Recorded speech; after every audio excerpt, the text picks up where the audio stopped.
Hello, thank you all for coming. My name is Dan Abella. I am the founder of the New York NLP Institute. And today's show is 5 questions to ask to tell fact from fiction using NLP. Okay, so as you probably all know, uh, we're living in a world of conflicting information. In fact, I think since the pandemic, it's reached almost a feverish pitch. So originally, we used to believe that the information was either the good information was with the networks, and the not so good was with the old media. And now it seems that everybody is spitting out all sorts of information which is not substantiated, and it does not go against our primary experience. And it's certainly very challenging because unless you want to become a master of any specific field, you're forced to, at some point or another, accept some of the assumptions of these people. And that can be very frustrating. For instance, uh, going back to something maybe a couple of years back, there were studies that indicated that coffee was bad for you. And then a few months later, another study would come up. It would say coffee is good for you. And this is the kind of thing that's going on almost every hour right now. We're really not sure how to turn, what to do, because ultimately, unless we're able to personally develop a framework for asking specific questions, we are at loss. We can either accept a group categorically and say, well, this is here's the truth, and the other group is a lie, which is unfortunately what's happening in this country. Uh, so instead of entering into very fundamentalist and dogmatic interpretations of the truth, it's probably better that we actually start asking very specific questions, which will enable us to really to sort out the wheat from the chaff, to sort out the charlatans from the quote unquote experts. And that is the subject of today's talk. Okay, so the first thing I want to do is this. The most important question you want to ask. There are 5 questions that I'm going to go over. And this is something you should always ask anyone, or as you're reading an article, ask of yourself. Okay, and this is the most, how do they know specifically? People have a habit of always voicing their opinions without any backup. So they'll say, for instance, that COVID-19 has been bioengineered. That's an example. And then, so you want to ask a question instead of saying, no, of course not. It's just it was just from bats or from some other human interaction with animals. You might ask, well, how do they know specifically that it was bioengineered? Or let's say you come across someone who is asking you, well, we have a relationship according all the old media is essentially a Russian disinfo program. Again, you want to ask, how specifically is this a disinfo program? And this is the very first question that you want to start using to start probing into the mechanism of how people arrived at certain questions or certain assumptions or answers. Now, a lot of what we have today is expert driven. Up until, let's say, 20 years ago, before the internet, it was expert driven. We were supposed to believe these experts. Now it seems like everybody's an expert. Everybody's got an opinion. Not only that, because they've read a couple of articles in some medical journal, now they're an expert on voicing that opinion. And they often express it with tremendous amount of certainty and confidence. And someone who doesn't know better will say, wow, maybe they are an expert. Okay, so it's very important to have this skeptical mindset from the beginning to the end. By skeptical, I want to be very clear, it's not necessarily debunking what the other person is saying. By skeptical is open-minded, but inquisitiveness in nature. So you'll be asking, well, how do they know specifically this? So if someone comes to you and says, well, the meat diet is bad for you, how do you know specifically? What made you arrive at that conclusion specifically? Now, the word specifically is a very important word because it enables them to retrieve details that ordinarily would not be in the surface explanation or assumption. But how do you know? How do you know specifically that is the case? Okay. Now, these 5 questions, which I gave you number one already, are based upon a system which was developed back in the 70s called the Meta model. The Meta model was developed, let me see, it was developed by Richard Bandler and John Grinder, these two gentlemen. And essentially, it's based upon a model called neuro-linguistic programming. Now, that's a big fancy word. The way I like to refer to neuro-linguistic programming is just basic communication, but it is being framework and marketed as something special. But that's something, NLP is something that everybody practices. Good communication. What makes people who are successful versus people who are not? Okay. All right. So they came up with a program called the Meta model. So they inquired and spoke to people that were very successful, whether hypnotherapists or counselors, and they found out what are the underlying patterns that made them successful. Okay. So the Meta model, in short, is very simple. We have in every moment of the day, we are bombarded with the data, with the experience. So we have a filtering system in our own language that enables us to sort out the experience from what's survival driven to more conceptual. And there are 3 ways of taking that information. You can delete it, you can distort it, or you can generalize it.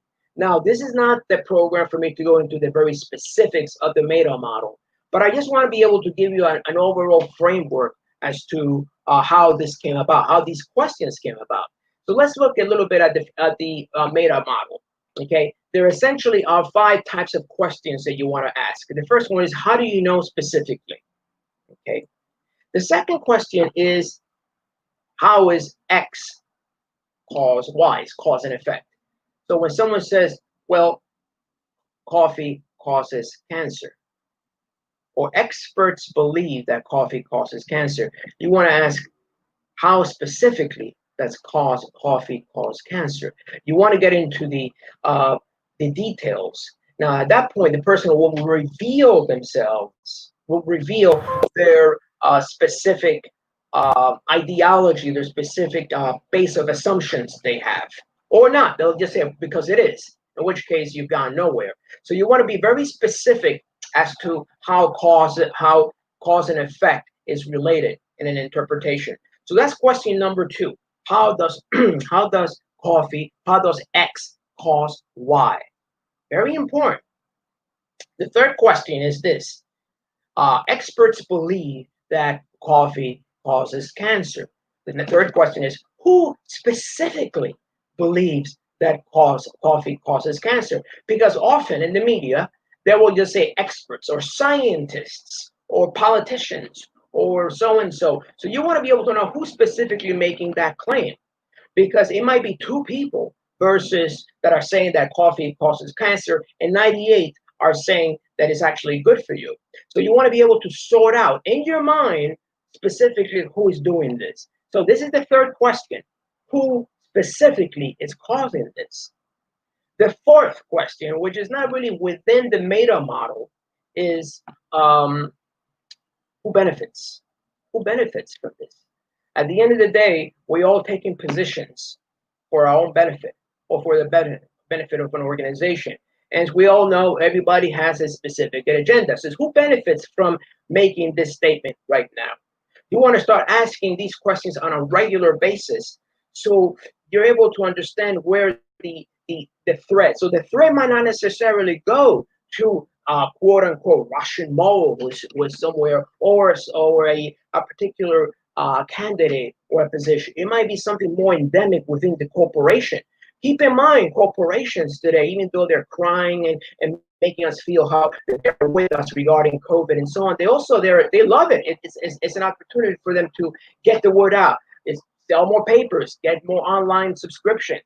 So there's a love-hate relationship, and their goal is one of the goals is to keep you glued to the television or keep you glued to your phone or to your computer. So you need to really understand they have that secondary agenda. So when they give you information every day, that seems to change. Well, like one day, for instance, the World Health Organization is telling us you got to masks are a complete waste of time. The next day they're saying no, you got to wear them because you're going to catch the virus. The next day they're saying, well, if you touch the surface, you're going to catch it.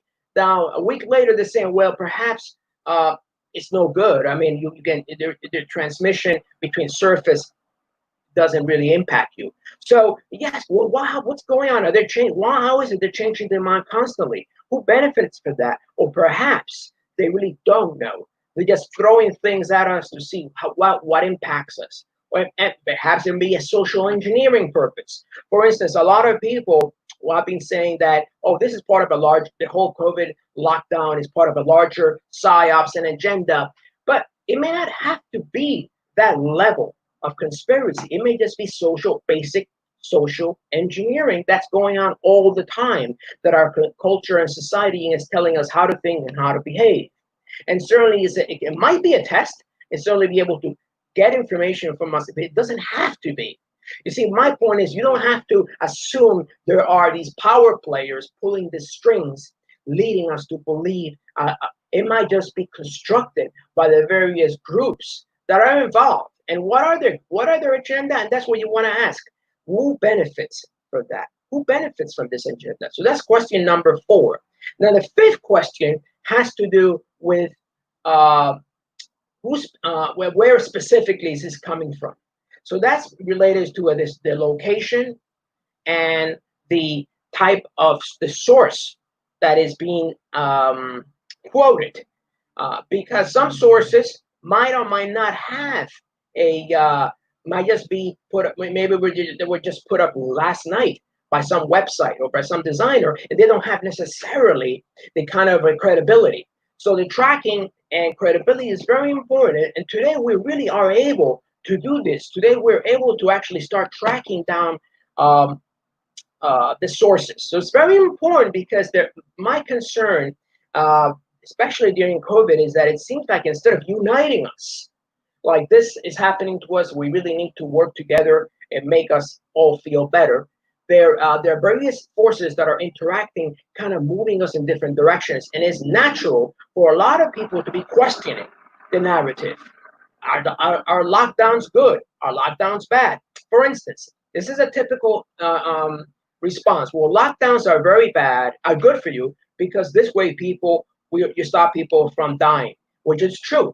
If you're at home and you're keeping social distance, you will do that. But there is this other data point that they're not considering, which is the longer people are at home and they're not working, the longer their mental environment starts to change. So although they may not die from COVID, they might die from a heart attack. They might die from the stress, from depression. There might be more child abuse, more battering. So you got to look at these various data points and start putting together a narrative that makes sense. While Fauci may very well be well-meaning and saying we got to stay home, we got to follow these guidelines. If you're looking at the larger picture, you got to understand there are various other power players and data points that need to be connected. That's you individually. So the whole idea of the 5 questions is, again, is to be able to start create a methodology where you're able to really get to the root of a lot of these statements and assumptions that are being thrown at us day in, day out. So again, to recap, and these are 5 questions. There's a lot more, and we usually at our program, we spend a whole weekend going into the meta model and practicing these questions. But the question is 5 fingers, right guys? 5? Okay, first one is, how do you know? Not just when someone gives you a statement, or makes a statement or an opinion, how do you know specifically? Or you might just want to soften it by saying, well, I'm just wondering, how do you know this? How do you know? And just wait. The second is, how does X cause Y specifically, cause and effect? How does X cause Y? 3 is, the third is the source. the source, the breakdown of the source. The fourth is the limitation that you're doing. Where are you getting your assumptions? Where are you gaining your beliefs, your statements? Okay. And the fifth one is compared to what? I mean, lockdown will kill us compared to what? People dying, or people dying from heart attacks, or people dying from different other conditions. You want to be able to ask these questions on an ongoing basis so that you're able to better define for yourself a methodology, your own narrative. Who, what, how specifically, who benefits, and how do you know? Okay, who, what, how specifically, who benefits, and how do you know? These are the 5 questions. Let's repeat again. Let's repeat: who, what, how do you know, how does X cost Y, and who benefits? And this will be a platform that you can move forward and apply and be able to discern. Because you see, at the end of the day, I believe there's a little bit of truth in everything. No matter how obnoxious a position might appear to us, the reason it resonates with some people, because there's a kernel of truth in that position. So you can always decide bad and this is good, this is bad, or you can decide, well, let me explore a little bit more. Let me see what the other side has to say. Let me see what are their assumptions, and what are their assumptions based upon, rather than just making flat out statements that the other position is bad for you. And hopefully, as a result, this will enable you to be achieve the ranks of a better, well-informed individual. And because let's face it, this is not going to go anywhere. This is just going to get worse and worse. But those who are able to navigate these waters will find themselves in a much better position to understand the nature of the world we live in. It's not just black versus white, or these conspiracy people pulling the. No, it doesn't. Got to go to the sources. For instance, I'm going to give you a perfect example, and you guys might want to explore. There's a growing confrontation between the vaccine people and the anti-vaccines. And I'm not going to take a position here, but if you're looking for someone who is putting out a position that is more cautious vaccination, be really aware, I would recommend go to Robert Kennedy Jr. You see, he's one of those sources that has more of a mainstream, not mainstream, or centered approach to what's going on. This is an example of who are the sources. Now, there are some people out there that are making some far-out accusations against certain top players, which I don't necessarily agree with. But what you really need to do is look at the sources, make your own decision. You make your own opinion as to how this is taking place. This is how, guys, we're going to survive this. Because I can guarantee you that after the lockdown are lifted, there are going to be a lot of people that are going to be in the midst of a major psychological trauma. A lot of people are being traumatized, either because of loss of jobs, loss of loved ones. So we really need to step up and really help them. And the first step is by really starting to understand what is the nature of the narrative that's being thrown at us. So it's no longer the mainstream versus the old news, the bad old news, or the Republicans versus the Democrats. Or no, it's about the narrative that's being created. And everybody has an agenda. Everyone has an agenda. Some of them are really good, very altruistic. Some of them are not. So your goal with these questions is to start to discern, to differentiate what agenda is better for the whole, what is very personal in nature. And hopefully through this, we can really begin to achieve some sort of unity, which this country so much needs. Okay. Now, guys, the last thing I want to just mention is, you guys, if you can, please subscribe to our my YouTube channel. I'm just starting to build it right now. And for those who are not familiar, please go to our website called the New York NLP Institute. We do workshops. Hopefully, when the lockdown is lifted, we'll start doing more, specifically on trauma and the resolution of trauma. In the meantime, please keep checking our videos. My goal here is to get the word out. It's not about books. It's about really building a community we can all benefit, and we can always move forward and improve. There are boundless opportunities, but we really need to sort the wheat from the chaff. We need to be able to go into those rabbit holes and check what's good and what's not. So that's how you're really going to be able to, we're going to be all be ennoble ourselves to go to the next level. Okay, so please subscribe to my YouTube channel. And last but not least, I hope all of you stay well, stay centered, and I'll see you real soon. So have a good one, and I will see you next week. Bye bye.